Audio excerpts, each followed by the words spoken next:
What if I told you the most successful gaming console in human history wasn't invented by an elite team of Silicon Valley scientists, but by a factory janitor playing with garbage? In the late 1960s, Nintendo was a failing playing card company, drowning in massive debt. They were days away from total bankruptcy. But on one fateful afternoon, the CEO took a walk through the assembly floor and caught a maintenance worker slacking off, building a strange toy out of scraps. Instead of firing him, the CEO did something that accidentally triggered a $100 billion empire.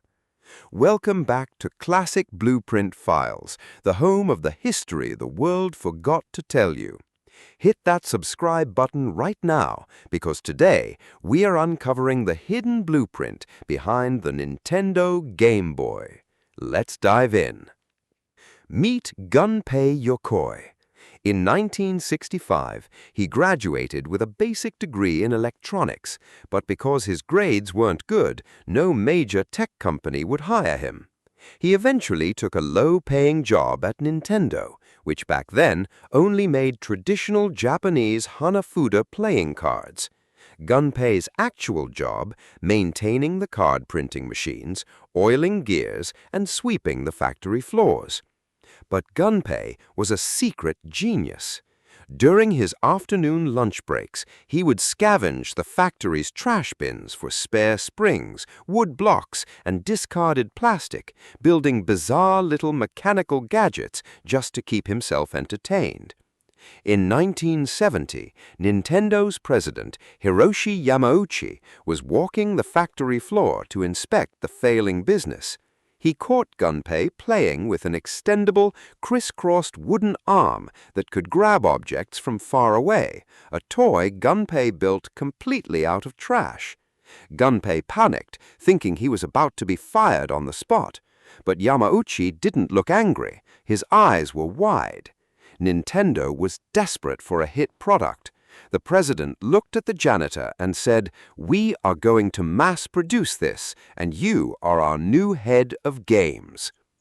That simple trash toy was named the Ultra Hand. It became an overnight sensation, selling over 1 million units and single-handedly saving Nintendo from immediate bankruptcy.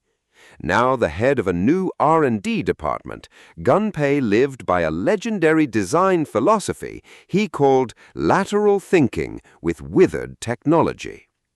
Essentially, he believed you don't need expensive cutting-edge tech to make a viral product.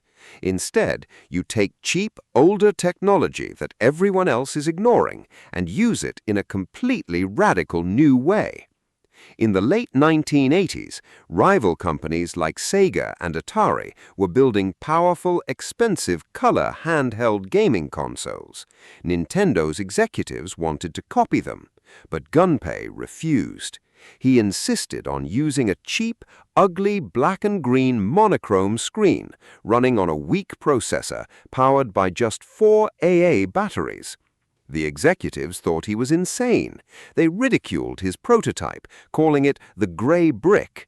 But Gunpei knew human psychology. He knew players didn't care about flashy graphics if the battery died in 2 hours and the console cost a fortune. When the Nintendo Game Boy launched in 1989, it was cheap, practically indestructible, and the battery lasted for over 30 hours.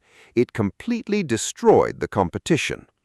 Alongside the game Tetris, the Game Boy didn't just succeed, it exploded into global pop culture, selling over 118 million units and transforming Nintendo into an absolute entertainment juggernaut. Gunpei Yokoi's journey leaves creators and entrepreneurs with one massive, unforgettable lesson. Innovation isn't about having the most expensive tools. It's about what you can creatively build with what you already have. You don't need $1 million studio to change the world.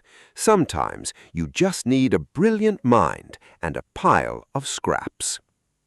Thank you for watching Classic Blueprint Files. Did you own an original Game Boy? Comment your favorite childhood game below. Share this video with a friend, and we will see you in the next Blueprint file.